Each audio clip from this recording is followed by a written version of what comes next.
All right, I'm going to try to re-record this genetics and growth cycles lecture. So we're looking here at a picture of Watson and Crick with their groundbreaking paper where they identified the 3D structure of DNA. I did that through a lot of molecular modeling.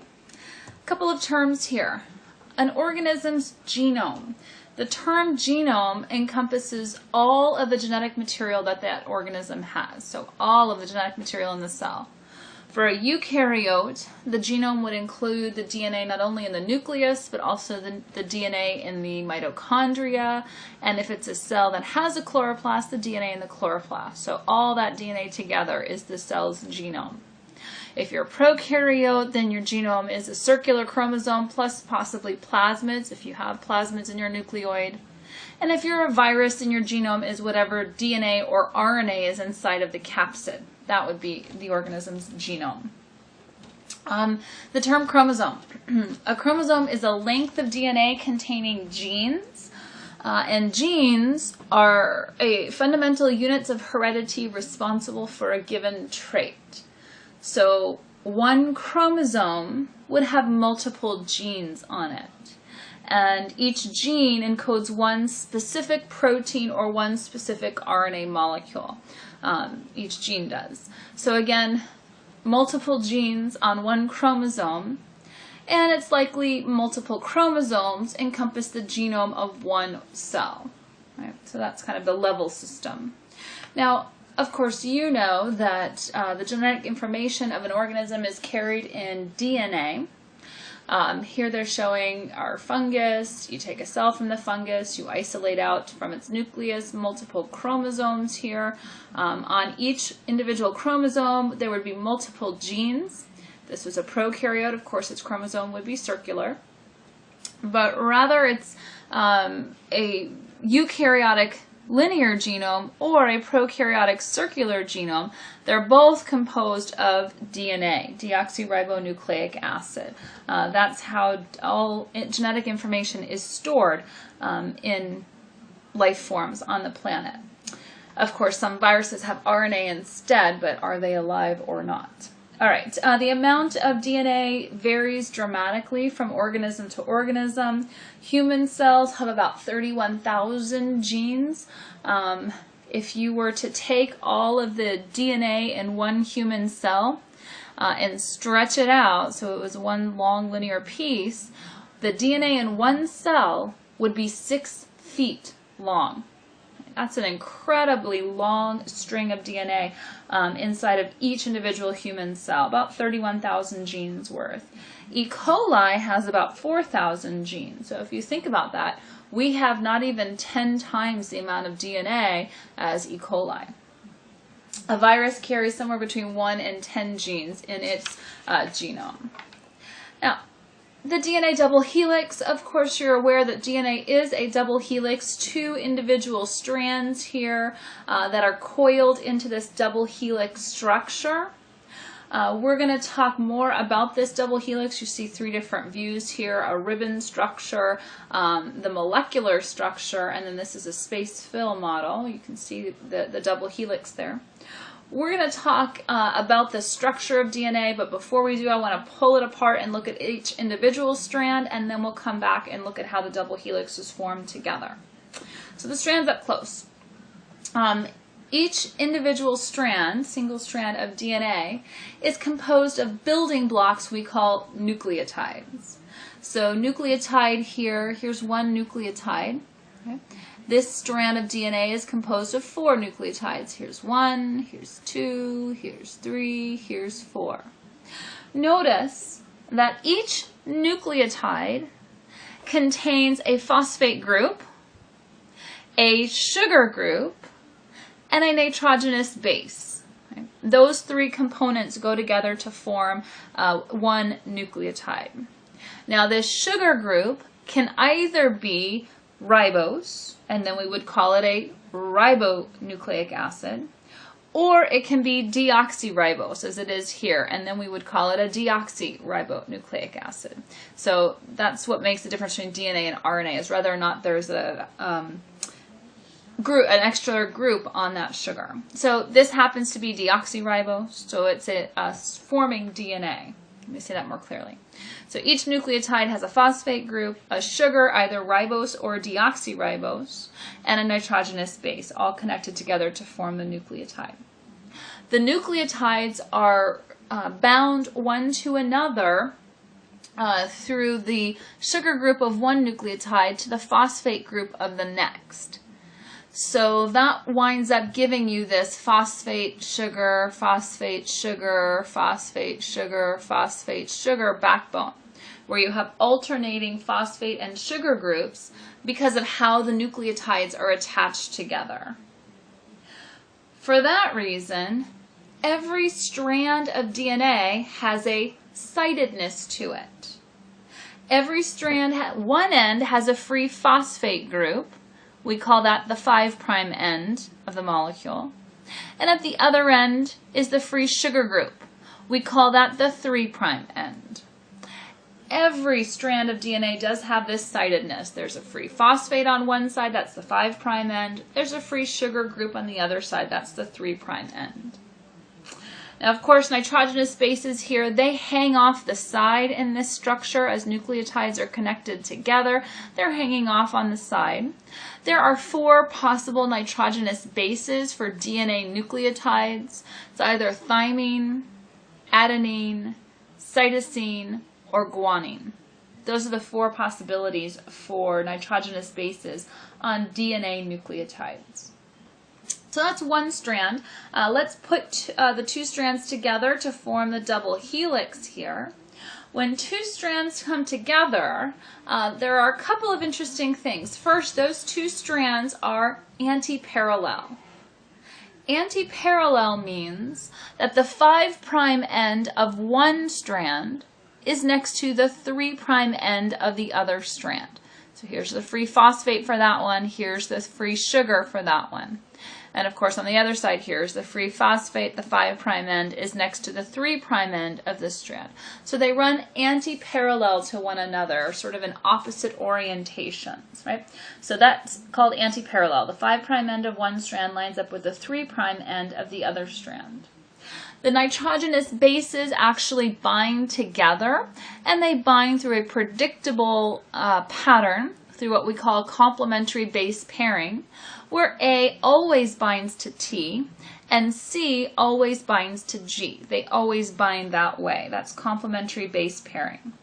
So I would expect that if I gave you a single strand of DNA, you can fill in what the other side would look like. You know what the nitrogenous bases would be, and you could tell me which side would be the 5' end and which side would be the 3' end, because you know they run anti-parallel to one another.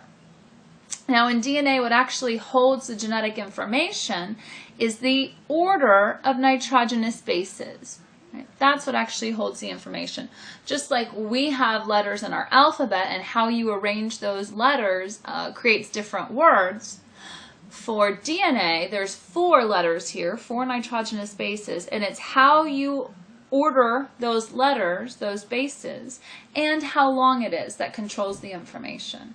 So for example, DNA sequence of ATCGGATTGCA encodes one protein.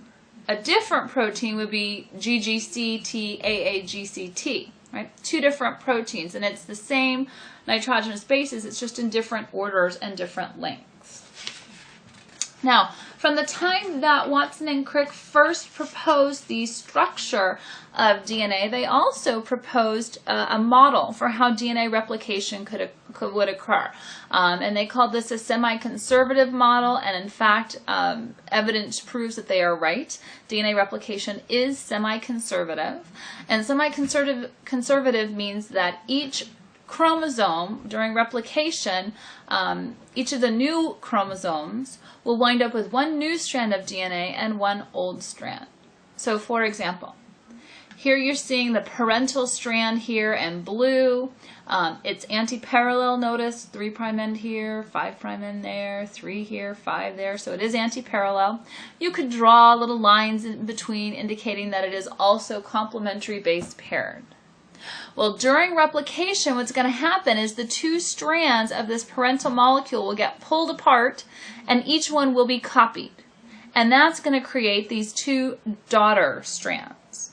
So after replication, each DNA molecule will be half old and half new DNA. Right? That's semi-conservative replication.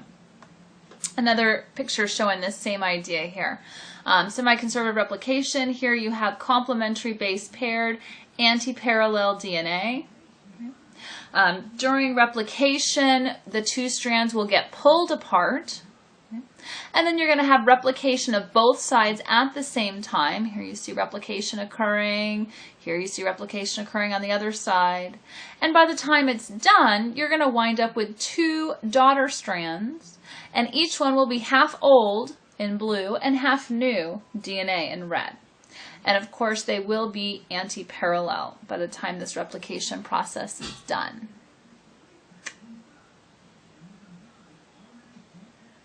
All right. Where does this replication start? Replication always begins at a specific site in the DNA called the ORI. That's where replication always starts. What's going on here? I'm sorry, I'm looking at something else. Replication always starts at a site called the ORI. ORI stands for the origin of replication. That's a particular location in the DNA where replication always begins. And it's a particular sequence, of nitrogenous bases that makes up the ORI. That is the site for the beginning of replication. When replication occurs, notice it's bidirectional. It's going in two directions at the same time. And it's also happening on both strands. And that causes this sort of bubble to develop in the DNA as replication is occurring. They call that the replication bubble. Right? Replication bubble would be this, area where all of the replication activity is occurring. Sorry, as I look at my diagram, I'm realizing that I have a mistake here. So I think we're just going to fix this while we're here. This should read 5' if we're going to make anti-parallel DNA. All right. They're much better because it's going to wind up being anti-parallel. So the 3' here will be next to the 5' there, right? And the 3' here will be next to the 5' there. All right. So that replication bubble is the area where all the activity is occurring, and it begins at a specific site called the ORI.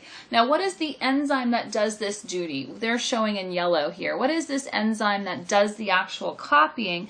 That enzyme is called DNA polymerase III. DNA polymerase III is the enzyme that actually reads one strand of DNA and synthesizes a complementary anti-parallel strand. So in this diagram, DNA polymerase III is reading this template strand, and he's synthesizing a complementary anti-parallel strand by adding in nucleotides. So he read a T here, he put in an A.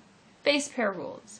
He read a G here, he put in a C. Base pair rules. C here, put in a G. Next he reads an A, he's putting in a T, right? He's using base pair rules, complementary base pair rules in order to add in nucleotides. So he's reading the template, synthesizing this complementary, and notice it is anti-parallel. Here's the 3' end of this strand, here's the 5' end of the strand he's building, right? So he is making anti-parallel DNA. Now as you look at this, you can see what nucleotide is next in the template strand. Which nucleotide is DNA polymerase III going to be adding here? He's going to be adding a G nucleotide, right? Because he's going to read the C here and add in a G. So DNA polymerase III, a very handy enzyme, does a very important function where it's actually reading one strand and synthesizing this complementary anti-parallel strand. But there are a couple of limitations to DNA polymerase III. Well, each of them causes a whole series of other events to occur in the cell. But the first one here, DNA polymerase III can only add nucleotides to the 3' end. So he can only add nucleotides one at a time to the 3' end. He only builds on one side. For that reason, all new DNA is always made 5' to 3'. I'll say that again. DNA polymerase III can only add nucleotides to the 3' end. Therefore, all new DNA is made 5' end first to the 3' end last. So it's always made 5 to 3, that particular direction. That's one limitation of DNA polymerase. And because of this limitation, we have both a leading and a lagging strand that develops during DNA synthesis. So let's walk through this diagram. We have in dark blue the parental DNA that's being copied. Notice it's anti-parallel, 5 and 3, complementary base paired. You can see what used to be connected here. Here's the parental strand, the 3' end. Here's the other parental strand, the 5' end. DNA polymerase III is the enzyme that's going to be doing the copying. On this side, DNA polymerase III is making the 5' end first, and he's adding on to the 3' end, extending the 3' end, using complementary base pair rules to make complementary anti-parallel DNA. Now on this side, it's very easy. As these strands continue to open, DNA polymerase III just continues to move, adding to the 3' end, to the 3' end, to the 3' end, because that's the side that DNA polymerase can add to. That's called the leading strand. On the leading strand, DNA polymerase III adds continuously to the growing strand, right? Extending it without stopping. That's the leading strand. Now on the other side, on the lagging strand, on this side, DNA polymerase III, if he was to attach here, can he just copy this direction to make that new DNA? And of course the answer is no, because he has to make anti-parallel DNA, and this direction would be 3 to 5, and DNA polymerase III can't do that. He can only go 5 to 3. So what he does is he's going to grab on and synthesize a short piece, 5 to 3. And then the parental strand will open a little bit more. He'll grab on further back and copy 5 to 3. And then the strand will open again. He'll come back here, grab on, and copy 5 to 3. That's called the lagging strand, where DNA polymerase III makes several small fragments, each in the 5' to 3' direction. Those fragments will then get attached later on. We'll see how that works in a few minutes.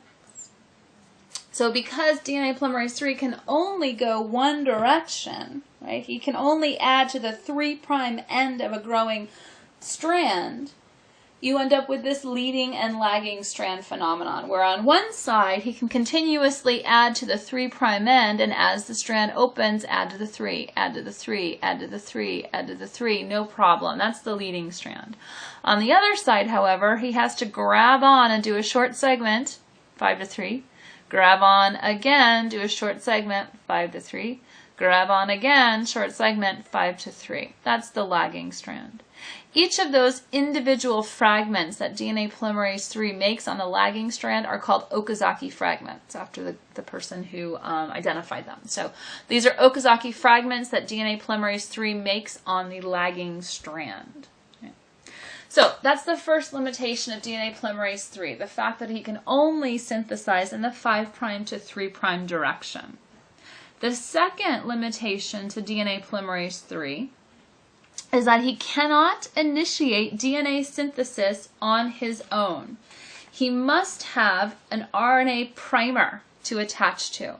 He can't just grab on and start copying. He has to have something to attach to. So because of that, we have a series of other enzymes that are involved to synthesize this primer for DNA polymerase III. So here's the steps. You have an enzyme called primase. They're showing in pink. Primase is making this RNA primer. The one and only reason for the RNA primer is for DNA polymerase III to attach to. So primase makes that primer. DNA polymerase III attaches to the primer and synthesizes new DNA in the 5' to 3' direction. If this was, for example, a circular chromosome on the leading strand, he could get all the way around. Here's DNA polymerase III finishing off that copying.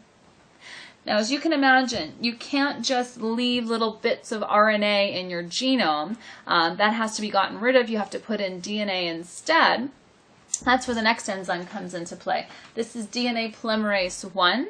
They're showing in yellow. DNA polymerase I digests out the primer and fills in the area with DNA. Now, sometimes at the end of all of this activity, there are little gaps left over in the DNA. So an enzyme called ligase, they're showing in turquoise here, ligase seals up any gaps left over in the DNA. It's sort of like molecular glue for DNA. So the steps here, primase makes the primer. Who needs the primer? DNA pol III. DNA pol III attaches to the primer and does all the copying on the leading strand. DNA pol I is going to digest out that primer, fill in the area with DNA, and then ligase seals up the gaps that could be left over. Now, if you think about primase's job here, primase has to make the primer. How many primers do there need to be on the leading strand? Remember back here on the leading strand, how many primers do you need? You only need one primer, because once DNA polymerase III attaches to that primer, he can synthesize continuously on the leading strand. On the lagging strand, however, you're going to need lots of primers, because every single time DNA polymerase III attaches, he's got to have a primer. All right, so we're going to put all the pieces together, but I want to show you a slide here. This is all of the enzymes that you need to know that are involved in DNA replication. There are actually more, but these are sort of the biggies that I want you to know. Enzymes involved in the DNA replication process. Helicase is the only one we haven't talked about yet. Helicase is an enzyme that unwinds the DNA double helix. Now, where does that occur? Where does replication start? Replication always starts at the ori, or origin of replication. So helicase is going to grab onto the two strands at the ori and pull the strands apart. He actually opens up the replication bubble that allows the other enzymes in. All right, so helicase unwinds the DNA helix at the ori. Primase synthesizes a short RNA primer, one primer on the leading strand, multiple primers on the lagging strand. DNA polymerase III attaches to the primers and synthesizes new DNA in the 5' to 3' direction. DNA polymerase I replaces those primers with DNA, and ligase seals any gaps that are left in the DNA. So let's see a diagram putting all these pieces together. And by the way, I have posted this particular picture large, so if you want to see this in more detail, I did post it as one individual page.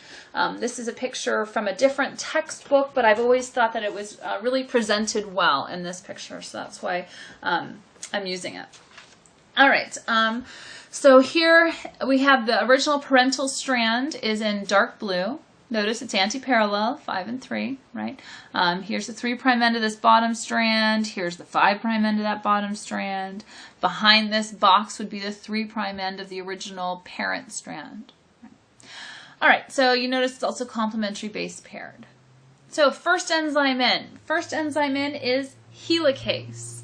Helicase is going to grab onto the ori here, right? If you look in the overview box, it's going to grab onto the ori and pull the two strands apart. That's helicase's job, to open up the replication bubble by pulling the two strands apart. Next we have primase. Primase, which they show you in pink. Primase is going to synthesize one primer on the leading strand. So here you see the one primer he made in red on the leading strand. He's going to synthesize multiple primers on the lagging strand. Next enzyme in is DNA polymerase III. DNA polymerase III is going to attach to the primer and synthesize new DNA in the 5' to 3' direction. Right? So on the leading strand, he'll attach to that original primer and synthesize continuously. As those two parental strands open up, he'll keep adding to this side, to the 3' end, to the 3' end, to the 3' end, and extend the leading strand. On the lagging strand, right, here you have primase making a primer, DNA pole 3 attaching to the primer, synthesizing in the 5' to 3' direction, creating those Okazaki fragments, the individual fragments. Next, DNA polymerase 1 in yellow is digesting out those primers, and he'll digest the primer out on the leading strand as well. DNA pole 1 is digesting out those primers, filling in the area with new DNA. And then DNA ligase is sealing up the gaps, sealing up any gaps that are left over after all of this activity. All right. I usually go over this a couple of times in class, but I know you guys have the ability to go back and forth and look at it as many times as you want. So I'm going to buzz through it again really quickly, but let you review it as you need to. Also, I want to point out that I did post a video that shows DNA replication as well. I actually think that may be the reason that my original posting of this lecture didn't work. Perhaps it's because the video made the integrity file really large. I don't know what's going on, but I'm not going to play that video again, but it is linked through this week's folder, so you could go in and look at it. All right, so again, what happens here? The enzyme helicase opens up at the ori, pulls the two parental strands apart. Primase synthesizes one primer on the leading strand, right? Synthesizes one primer on the leading strand and multiple primers on the lagging strand. DNA polymerase 3 attaches to the primer, synthesizes continuously on one side, the leading strand, and in individual pieces called Okazaki fragments on the lagging strand. DNA polymerase 1 digests out the RNA primer, fills in the area with DNA, and ligase seals up the gaps. You wind up with two copies where once there was only one. Now, the question that I often get from students when we're talking about this is, why is there so much activity happening on the two strands? Wouldn't it be easier if we just opened up the entire double helix, exposed the whole thing, and let replication occur on both strands independently? Why are we doing this in little pieces at a time? And the answer is, remember, there are 6 feet of DNA in every one of your cells. We cannot possibly uncoil and then separate the strands for every single length of DNA in your cell at the same time. There's just no room. So what this is allowing this little replication bubble to open where the activity can be going on, and actually already this strand would start to be recoiled and start to be packed back into the chromosome structure. So it's not possible to actually separate out all DNA in the cell at the same time. You do have to open up just an area for all of the enzymes to do their job and then allow the DNA to recoil and repack into the chromosome structure. All right, so the steps here again of DNA replication, it begins with the ori. Helicase unwinds the DNA double helix. An RNA primer is synthesized by primase. DNA polymerase 3 adds nucleotides in the 5' to 3' direction. On the leading strand, it does that continuously. On the lagging strand, it makes several Okazaki fragments, each one made in the 5' to 3' direction. DNA pole 1 replaces the RNA primers with DNA, and ligase seals up the gaps. Another question I get is where is DNA pole 2? There actually is a DNA pole 2, but it's not nearly as integral to the process, so I'm not having you learn about DNA pole 2. And of course, unfortunately, they don't go in the order that they act. DNA pole 3 comes first, DNA pole 1 comes later. Unfortunately, when scientists name these sorts of things, we usually name them in the order they were discovered, not necessarily in the order that they are used in the cell. So that's kind of an unfortunate thing. All right, I want to remind you something that I brought up earlier, but I want to bring to your attention again. Remember that DNA replication happens on both strands and in both directions at the same time. So here you see at the ori, right, you see helicase opening up, and you have kind of 4 areas of replication activity, 1 on each strand and 1 going in each direction. So lots of activity all together for replication. So that allows things to go very, very quickly. It allows replication to happen very quickly because you have these kind of 4 centers moving around doing all the replication activity. So question, how many ories do you need to have on a prokaryotic chromosome? Most prokaryotic chromosomes have only 1 ori, like you're seeing right here. It's a round chromosome, so if you have 1 ori, replication is occurring on both strands and in both directions. It allows very fast copying of the prokaryotic chromosome. If you think about a eukaryote, however, a eukaryote, how many ories does a eukaryote have? For a eukaryote, there has to be at least 1 ori per chromosome, but in fact, many times eukaryotes have multiple ories on each chromosome. It just allows speed and replication. So most of our chromosomes have multiple ories on it so that things can go very quickly during DNA replication. All right. Let's talk about how bacteria can pass DNA to one another. There's really 2 different ways this can happen, either from one generation to the next or between adult cells of the same generation.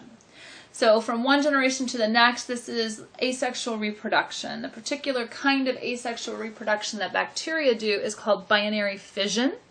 That's where a mother cell divides to give rise to daughter cells, and the daughter cells end up with the exact same genome as the mother cell. Again, it's asexual reproduction. We're going to talk more about that in a moment, but first I want to tell you about this cool capability that bacteria have, where they can share DNA between cells of the same generation. This is adult cell to adult cell. We don't have anything like that in animals. It's not possible for us to share DNA except for with our offspring. So this is roughly the equivalent of me saying, oh, here, you want blue eyes? Let me give you a copy of my blue-eyed gene. Right? We don't have anything like that in our world. There are 3 ways that bacteria can share DNA between adult cells or acquire new DNA. The processes are conjugation, transformation, and transduction.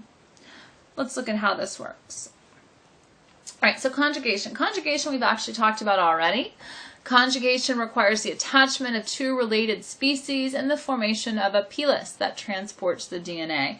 So if we have our little orange cell who's going to acquire new DNA, and he's going to acquire that DNA from the blue cell is going to build a sex pilus, this little hollow tube that contacts the neighboring cell.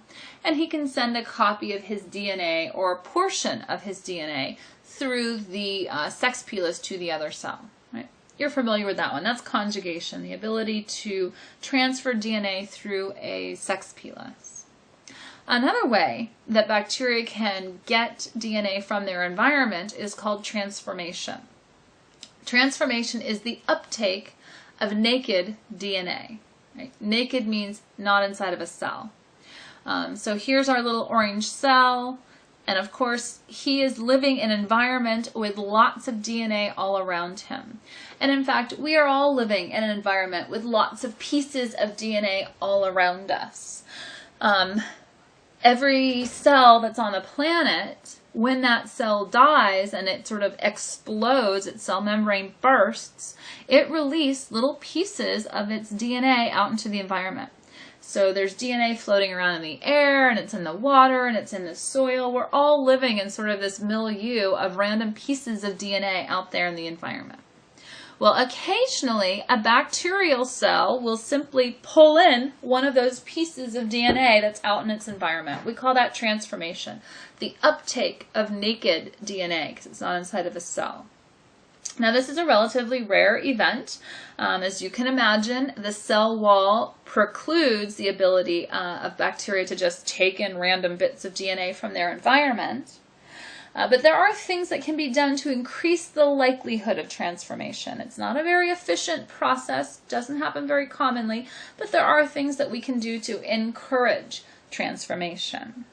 One thing we can do is use a series of chemical treatments where you expose the cell to various chemicals, and usually some heat is involved, and that creates little pores in the cell. So chemical treatments can increase the likelihood of transformation. I'm trying to show you in this picture with the little lightning bolt here that electricity can also increase the likelihood of transformation. You literally give the cells a little zap of electricity, and that creates little holes in their cell wall, and then they can take in DNA. Right? That's transformation. So it appears, in fact, that that's one of the reasons that lightning is so important to soil ecology. Bacteria that are living in the soil, right, and they, of course, are floating around with all this random DNA out in their environment. When lightning strikes, if it hits a tree or even the ground, when the lightning strikes, it sends a little bolt of electricity through the water and the soil, and that causes the bacteria that are in the soil to take in pieces of DNA that happen to be around them. Another way that bacterial cells can get DNA from another cell is a process called transduction. Transduction is DNA transfer mediated through a virus. So here we have our blue cell who's going to donate DNA. And our blue cell has the very unfortunate luck to have been infected by a virus. So I'm showing you the virus in red. Notice the virus has this diamond-shaped capsid, right? Its genome is inside in red. Right? Remember, bacterial viruses, adsorption happens first. Penetration, where that genome is, my arrow, penetration where that genome is squirted into the cell. Then you have synthesis, where you have the production of viral proteins, like the capsid. You have the replication of viral genome here. You have maturation, where new viruses are formed. And then, of course, release, where that virus will kill the blue cell and leave. That's the virus life cycle. Well, occasionally during all of this activity, while the virus is going through its infection cycle, it happens to load bacterial DNA inside of the capsid instead of viral DNA. So every now and then you'll get a virus capsid that has bacterial DNA inside of it.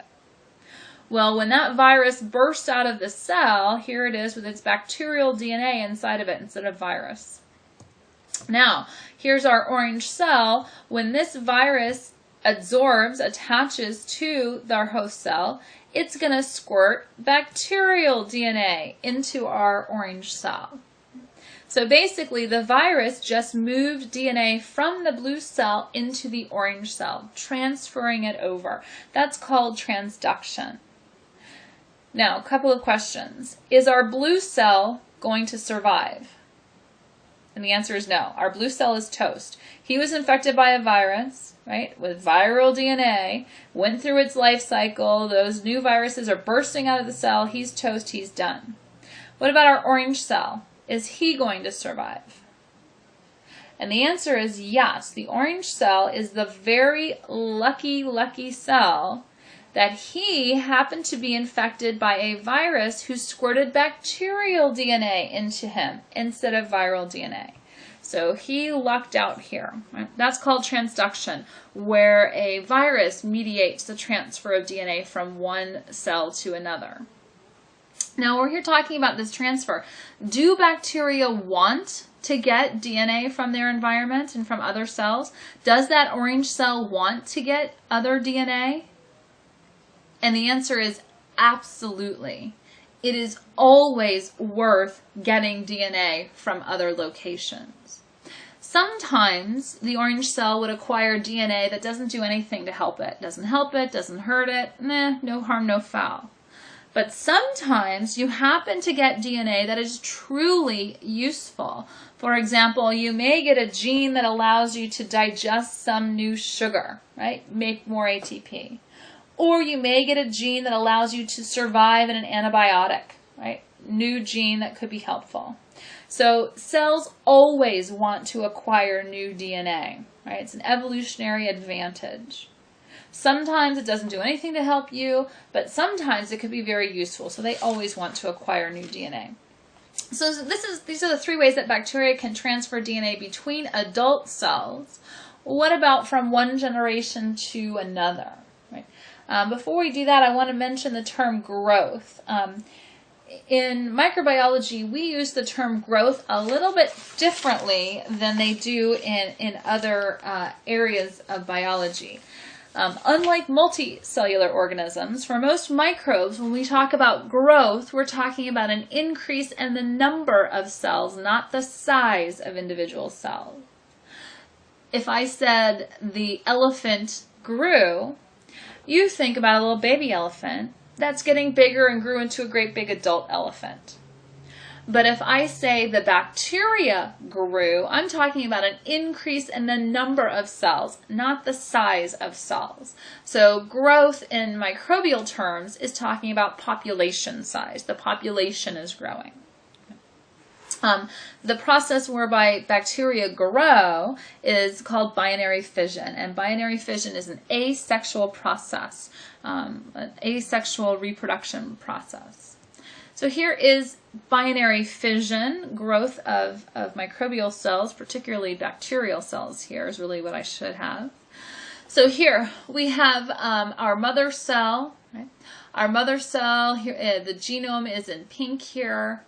First step of binary fission, the mother cell is going to enlarge, right? It's increasing in length here, and the mother cell is going to copy its chromosome.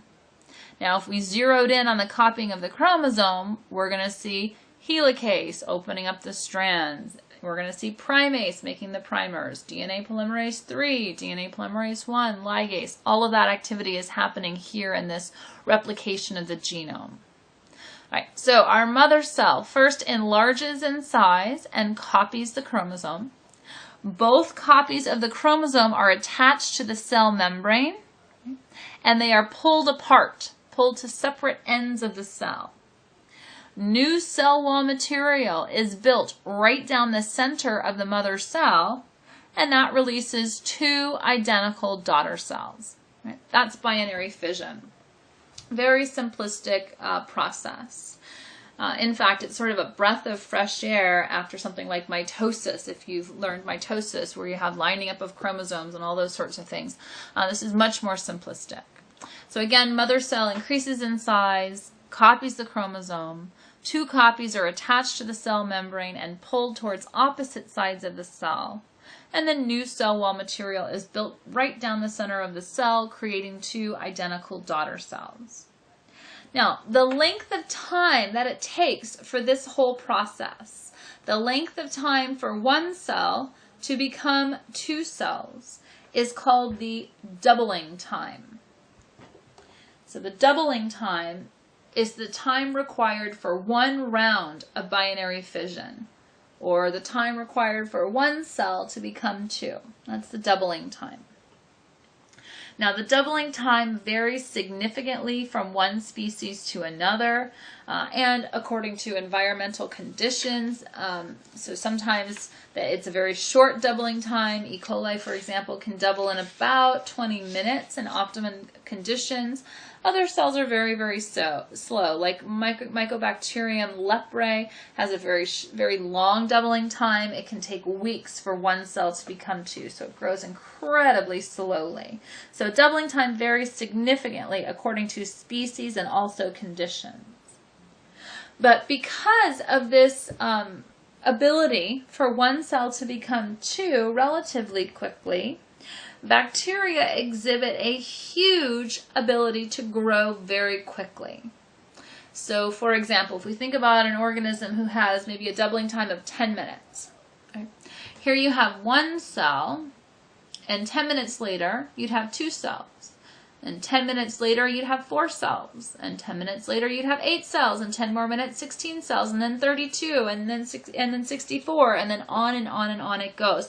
Where the entire population doubles with each doubling time. Right? It allows this tremendous growth. This kind of growth is called exponential growth, right? This ability for the entire cell population to double with each doubling time allows an exponential growth pattern where the number of cells increases dramatically very, very quickly.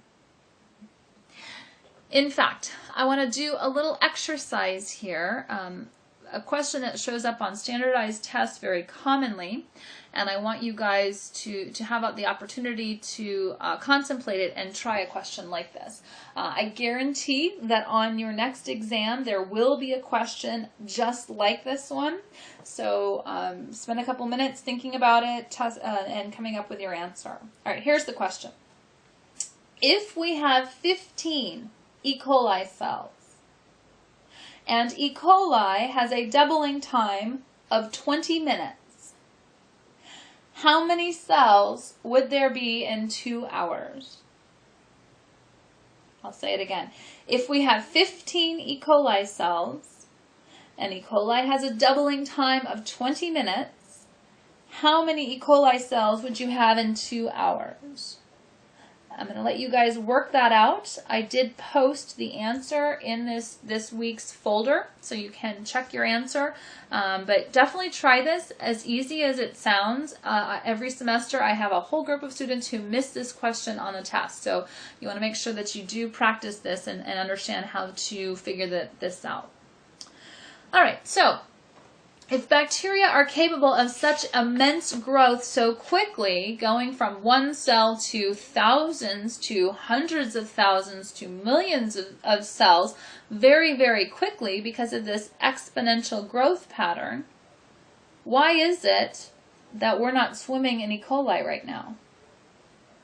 If E. coli can increase its population size so quickly and so efficiently, why are we not swimming around in E. coli everywhere we go? Why hasn't it taken over?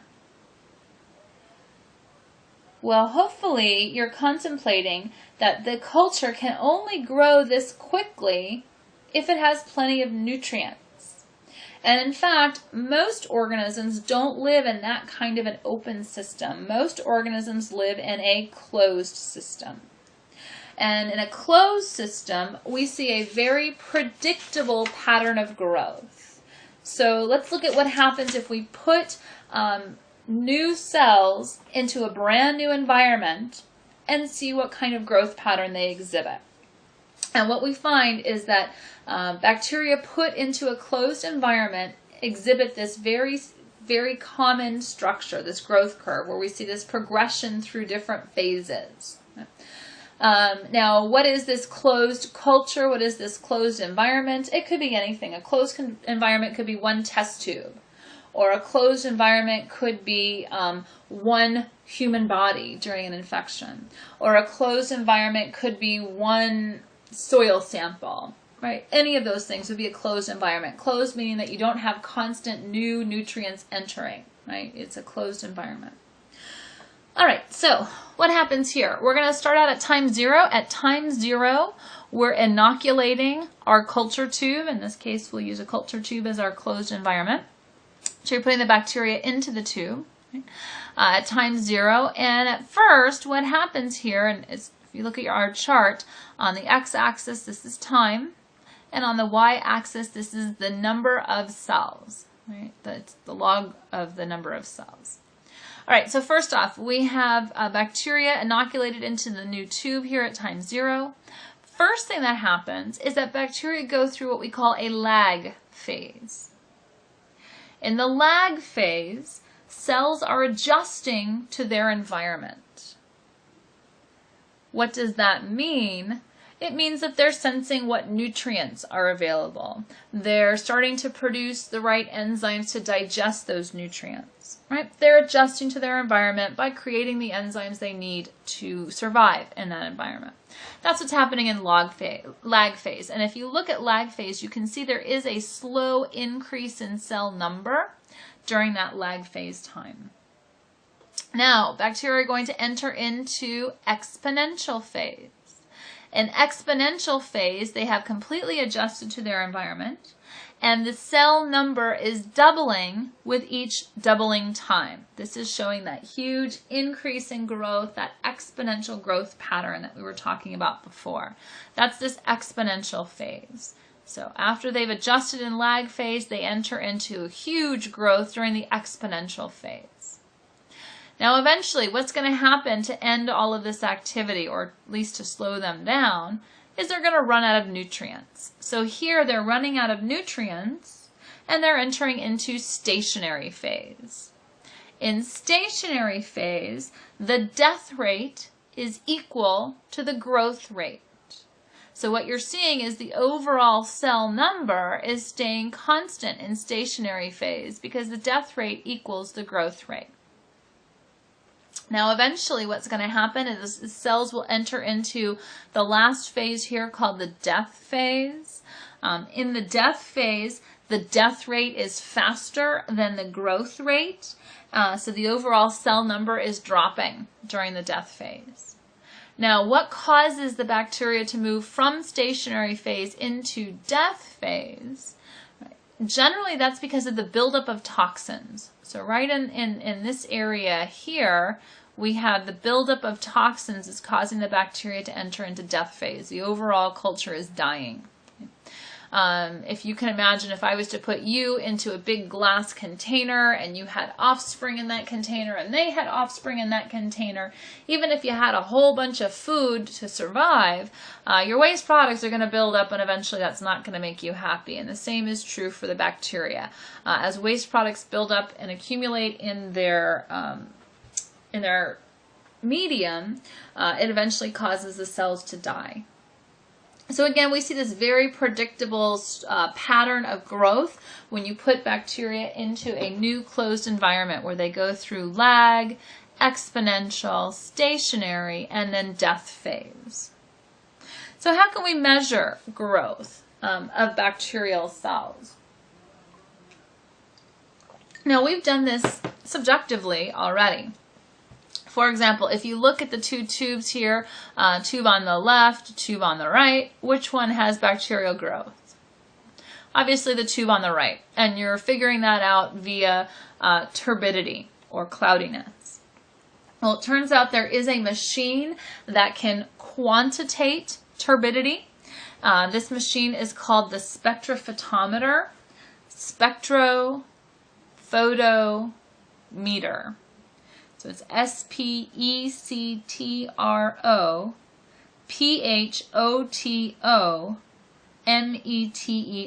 spectrophotometer. So the spectrophotometer will measure turbidity, and turbidity is a good predictor of cell number. The higher the turbidity, the higher the cell number. So you put your tube here into the spectrophotometer, and it sends light through your tube and it detects how much light passes through, identifies turbidity. That's one way to identify growth. We'll do that in the lab next week. Here's another way. This is called a direct count. This is a slide that has a little container with a grid pattern. You put a sample into the grid pattern, look under the scope, and literally count the microbes. 1, 2, 3, 4, 5, 6. Then you can multiply out according to how much you put here and this slide. You can then multiply out how many organisms you have in your greater culture. That's a direct count. Those are ways that we could measure growth, is either looking at turbidity or actually counting the cell number itself under the microscope. Now, of course, the environment has a huge influence on microbial growth, right? So we're going to talk about environmental influences that affect microbial growth. And the four big ones here are temperature, pH, osmotic pressure, and oxygen. Now, the same environment is not good for all microbial cells. Different species have different preferences when it comes to temperature, pH, osmotic pressure, oxygen. And they've evolved to live best in their particular environment. So we're going to see huge differences between different organisms depending on what kind of environment they prefer to get the best growth possible. Let's look at temperature first and how temperature affects growth rate. On the x-axis here, we're looking at temperature. On the y-axis, we're looking at rate of growth. As temperature increases, follow this green line, as the temperature increases, my arrow back, we're seeing an increase in the rate of growth. Why? Well, what is temperature? Temperature is molecular movement, right? Heat is actually molecules moving faster and faster and faster. Well, that means that enzymes are functioning better in the cell because their substrates are moving around faster. It's more likely that the enzymes will find their substrates. So as you increase in temperature, you do see growth rates going up, right? You're familiar with this idea. If you leave the milk on the counter, organisms grow faster than if you leave it in the fridge. Eventually, you're going to get to an optimum temperature. At that temperature, the organism has the best growth, the fastest growth. If you go above that temperature, then you're going to see the growth rate plummeting, and that's because you've gotten too hot and the enzymes are denaturing inside of that organism. So, every organism has a minimum temperature for growth, a maximum temperature for growth, and somewhere in between an optimum temperature for growth, right? Now this curve, although we see a curve for all organisms where there's a minimum, a maximum, and an optimum temperature for growth, some have a very wide curve, some have a very narrow curve. For example, rhinovirus. Rhinovirus's minimum temperature for growth is 33 degrees Celsius, and his maximum temperature for growth is 35 degrees Celsius. So he has a very narrow range over where he can grow. So an organism like Staphylococcus aureus, Staph aureus, his minimum growth temperature is 6 degrees Celsius, and his maximum is 46 degrees Celsius. So he has a huge range over which he can grow. But you always see a curve, whether it's a narrow curve or a wide curve, with an optimum growth temperature somewhere between those points. Now we can classify organisms according to what kind of optimum temperature they have. So for example, we can call something a psychrophile, a mesophile, or a thermophile according to where its optimum growth temperature lies. For example, a psychrophile means cold-loving. A psychrophile, his optimum growth temperature is somewhere between about -5 degrees Celsius to about 20 degrees Celsius. Any organism whose optimum growth temperature is somewhere in that range, we would call a psychrophile. It's a cold-loving organism. These are organisms that grow happily in the refrigerator. These are organisms that live in the ocean or in snow fields. They live in cold environments, and in fact, they grow best in cold environments. Those are psychrophiles. A mesophile means moderate temperature loving. A mesophile's optimum growth temperature is somewhere between 20 degrees and about 50 degrees Celsius. If the optimum growth temperature falls somewhere in this moderate range of about 20 to 50, we would call it a mesophile, right? Most human pathogens fall in this mesophile grouping. Since our body temperature is 37 degrees Celsius, it makes sense that most of the organisms that can infect humans also like to grow at a moderate temperature. A hot-loving organism, a thermophile. Thermophiles, or hot-loving organisms, their optimum growth temperature falls between 50 degrees and about 80 degrees. That's a thermophile, so its optimum is somewhere in that range. These are hot-loving organisms. They grow in places like hot springs or in sunny soils. They're living in a hot environment. There are also organisms that are called hyperthermophiles. A hyperthermophile's optimum growth temperature is above 80 degrees. Not as many of those. They're living in extreme heat, and they function best in such extreme environments. Those would be organisms that are living in like volcanic soil samples or geothermal vents where the temperatures are really hot. That would be a hyperthermophile. There is another term that your lab manual uses that students sometimes get confused on, so I want to bring this to your attention. An organism called a psychrotroph. Psychrotroph is Psychrotroph.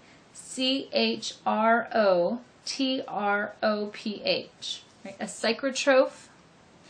A psychrotroph could also be called a facultative psychrophile. A psychrotroph is an organism that's actually a mesophile. His optimum growth temperature is in a moderate range. However, he has a very wide curve and he can grow at low temperatures. Okay? So it's an organism that can survive in cold temperatures, but actually its optimum temperature is in a mesophile range. That's a psychrotroph. Right? So it's a mesophile that can survive in cooler temperatures. All right, pH can also affect growth rate. We see a similar type of curve where there is a minimum pH for growth, there is a maximum pH for growth, and somewhere in between is the optimum pH for growth. And likewise, we can assign organisms into different terms according to where its optimum pH falls. The vast majority of the organisms on the planet enjoy a neutral environment. They grow best in a neutral environment, somewhere between pH 6 and pH 8. Right? Most of them fall into that range. They avoid strong acids, they avoid strong bases. Instead, they enjoy a very neutral environment. You can call them neutrophiles. Their optimum pH is between 6 and 8. An acidophile, its optimum pH is below 6. Right? That's an acidophile. Some archaea are acidophiles. In fact, some fungus are acidophiles. In general, fungi can survive in acidic conditions better than bacteria can. They can also survive in colder temperatures better than bacteria can. So if, for example, you have sour cream in your fridge right now, when it goes bad, it's most likely to grow a mold before it will actually grow bacteria, because molds tend to survive acidic and cold temperatures a little bit better than the average bacteria can.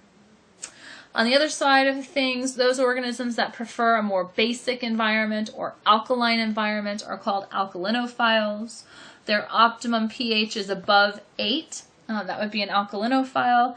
There aren't as many of the alkalinophiles, but an example would be the bacteria that break down urea. They create ammonia, create a very alkaline environment.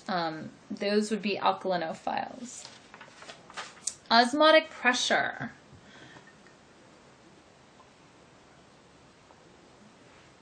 All right, osmotic pressure. Before we get into that, I want to just review a couple of terms that I know you learned in chemistry, but my experience has been they're not always on the very tip of your tongue. So I want to remind you about some of these terms. If you're looking at a bacteria here, this bacteria is in an isotonic solution. Isotonic means that the concentration of solute in the solution is the same as the concentration of solute inside of the cell. Same concentration level inside and outside of the cell. That's an isotonic solution. For that reason, water would freely flow into and out of the cell without any trouble. A hypotonic solution means that the solution on the outside is at a lower concentration than the solution inside of the cell. That's a hypotonic solution. Therefore, the water will flood into the cell. I always think of it as the water is trying to dilute the cell, right? Water's flowing in a hypotonic solution. In a hypertonic solution, the concentration outside of solute is higher than the concentration inside of the cell. Therefore, water flows out from the cell into the environment in an attempt to dilute the outside environment. That's a hypertonic solution. The vast majority of microbes prefer to live in either an isotonic or a slightly hypotonic solution. Most organisms live somewhere in there, either in an isotonic or slightly hypotonic solution. Hypotonic is safe because if water's moving in, as long as it's not too fast, if water's moving in, then the cell membrane can expand a little bit, but it hits the cell wall and the cell doesn't burst. Now, if it's a very hypotonic solution, then sure, enough water will enter to burst the cell, but slightly hypotonic is generally safe for most cells. Hypertonic is deadly to almost everybody, right? So hypertonic solution, high solute out in the environment, is deadly to almost all microbes. They can't survive in that kind of environment. In fact, this is why salting something will preserve the meat. Because if you put a lot of salt on there, that's going to prevent any organisms from being able to grow because it's a hypertonic solution and they would shrivel up and die. It's a process called plasmolysis that will kill off that cell if it lands on that high salt environment. Now there are exceptions to the rule. There are organisms called osmophiles. Osmophiles live in high osmotic pressure environments. They're able to survive in these hypertonic solutions. That's an osmophile that can survive in a high osmotic pressure environment. An example of an osmophile would be a halophile. Halophiles are organisms that live in a high salt environment. So that would be an example of a high osmotic pressure environment. So those organisms that can live in really salty soils would be examples of halophiles. Now you may be thinking to yourself, what other environments would create a high osmotic pressure environment besides salt? Well, salt will create a high osmotic pressure, but so will other things like sugar. The reason you don't have to put your honey into the refrigerator is because it's a hypertonic solution. There's so much sugar in that honey that almost nothing can grow in that high osmotic pressure environment. So if an organism did grow in your honey, we would call it an osmophile because it's able to grow in that high osmotic pressure environment. All right. Oxygen. Of course, oxygen levels are also drastically affect the growth of microbial cells. Why is oxygen so important to microbial growth? Now you know that oxygen is involved in aerobic respiration, which creates the most ATP per glucose molecule. So it's essential for many organisms' metabolism, oxygen is. But it turns out that oxygen is also very, very dangerous to not only microbial cells, but all cells. Anytime oxygen is present, right, oxygen will release free radicals. So just living in an oxygenated world, the cell will develop free radicals, and free radicals will damage the cell's DNA. Therefore, any cell that's going to live in and around oxygen has to have a way to get rid of free radicals, and there are enzymes that do that get rid of free radicals. So any cell that's living around oxygen has to have those enzymes in order to get rid of free radicals, otherwise it will destroy their DNA. That's why oxygen is toxic to some organisms, because they don't have those enzymes, and therefore the oxygen is creating free radicals and can completely destroy them. Let's look at how this works. So we're looking at some tubes that contain a reducing medium. Reducing medium is a media that contains a substance that absorbs oxygen or slows the penetration of oxygen into the medium. So in this tube of reducing media, right, it's got substances in it to absorb oxygen, and that means right at the surface of the tube, you're going to have lots of oxygen there, but it will be quickly absorbed, and by the time you get to the bottom of this tube, there'll be no oxygen there. It'll be an anaerobic environment. That's reducing media, where it's absorbing the oxygen, so there's a lot at the top and none at the bottom. We can use this for growing different kinds of bacteria and identifying their oxygen needs. So let's look at the left-hand side here. This is an aerobe. If you look at the cloudiness, you can see that the bacteria are only growing at the top here. They're only growing where there's oxygen. we would call those aerobes. Right? Aerobes require oxygen. They're not even growing in the bottom. They can't survive at all. So aerobes require oxygen. So do they have enzymes to get rid of free radicals? Absolutely, they have to. If they're living in oxygen, then they have enzymes to get rid of free radicals. Examples here, you are an aerobe, you require oxygen, you have enzymes to get rid of free radicals. I know that face cream commercials try to convince you that you don't have enzymes to get rid of free radicals, but in fact you do. Most bacteria are also aerobes. Fungi, most of the eucs are aerobes. Remember, oxygen is a very effective acceptor of electrons, so therefore aerobic respiration makes a lot of ATP, and a lot of organisms have evolved the ability to do aerobic respiration. So I kind of gave it away here, but if you think about what kind of metabolism aerobes are doing, of course they're doing aerobic respiration. They're growing here where oxygen is available. They're doing aerobic respiration. The other side here, these are anaerobes. The anaerobes are growing only at the bottom of the tube in an anaerobic environment. Right? They're not even up here at all. That's because anaerobes don't use oxygen for their metabolism. In fact, oxygen is deadly to anaerobes. So anaerobes, not only do they not use oxygen, but oxygen is actually deadly to them. Now, why is oxygen deadly to the anaerobes? Because they don't have the enzymes needed to get rid of free radicals. So not only is oxygen not used by them, but it's actually deadly because they have no way to get rid of free radicals. Now, if you think about what kind of metabolism the anaerobes are doing, what kind of metabolism do? They do anaerobic respiration. Now let's look at the other possibility. This is a facultative anaerobe.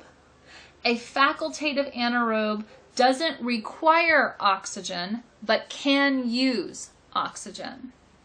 So facultative anaerobes don't require oxygen, but they can use oxygen. And for that reason, you see him growing throughout. He grows at the top where there's oxygen, he grows at the bottom where there's no oxygen, he grows throughout the entire media. That's a facultative anaerobe. Now, what kind of metabolism do you think he's doing? There's really no wrong answer here. Facultative anaerobe probably has the ability to do multiple different types of metabolism. He at the top is probably doing aerobic respiration, getting lots of ATP. Down at the bottom, he could be fermenting. Remember, all of the fermenters can also do aerobic resp at the top, but they could be fermenting at the bottom. Some of these organisms can also do anaerobic resp. So definitely they're doing aerobic resp, and they could also be doing either fermentation or anaerobic resp. Right? Don't require oxygen, but can use it when it's available. So question, do the facultative anaerobes have the enzymes to get rid of free radicals? Yes, you bet. They have to live in this oxygenated environment up at the top, so therefore they do have enzymes to get rid of those free radicals. So one way to grow some of these anaerobes would be in this reducing media on the bottom where they can be away from oxygen. Other ways to grow anaerobic organisms, culture them in an anaerobic environment. Here's a little container. You can put your dishes, your petri dishes, with your bacteria, your anaerobic bacteria on top. You add in this little gas pack. When the gas pack gets wet, it absorbs oxygen from the environment and releases carbon dioxide. It creates an anaerobic environment in here. You literally seal the top on, add the gas pack, then seal the top on, and it absorbs all the oxygen out of the container and creates this anaerobic environment for your organism to grow. At the top here, you're looking at a growth chamber, an anaerobic growth chamber, where it's all completely closed with some gas tanks attached to it. You can reach your arms through and then work inside of that chamber. And it's hooked up to a couple of vacuum and gas tanks. So the vacuums will actually pull out the air, and then you add in gas mix. Usually it's a mix of nitrogen and argon and other gases to create an anaerobic environment. And that allows you to culture your microbes there in that anaerobic environment. This is actually really convenient when you're working with them because most of the anaerobes smell truly awful. And growing them in this sort of chamber allows you to work without having to get right on top of them. So they're actually, the smell is contained in the chamber, so that's kind of cool. I know many of you have been saying something about the smell in the micro lab. You have not smelled bad until you've worked with anaerobes. They can be truly noxious. Lab down the hall from me at Loma Linda worked with an organism called Porphyromonas gingivalis, which is an anaerobe that lives in the mouth, and when they would take it out of its chamber, it smelled like concentrated bad breath, like 1,000,000-fold. Incredibly noxious smelling organism. So these are handy ways to culture anaerobes. All right, that brings us to the end of this lecture. I will see you guys soon.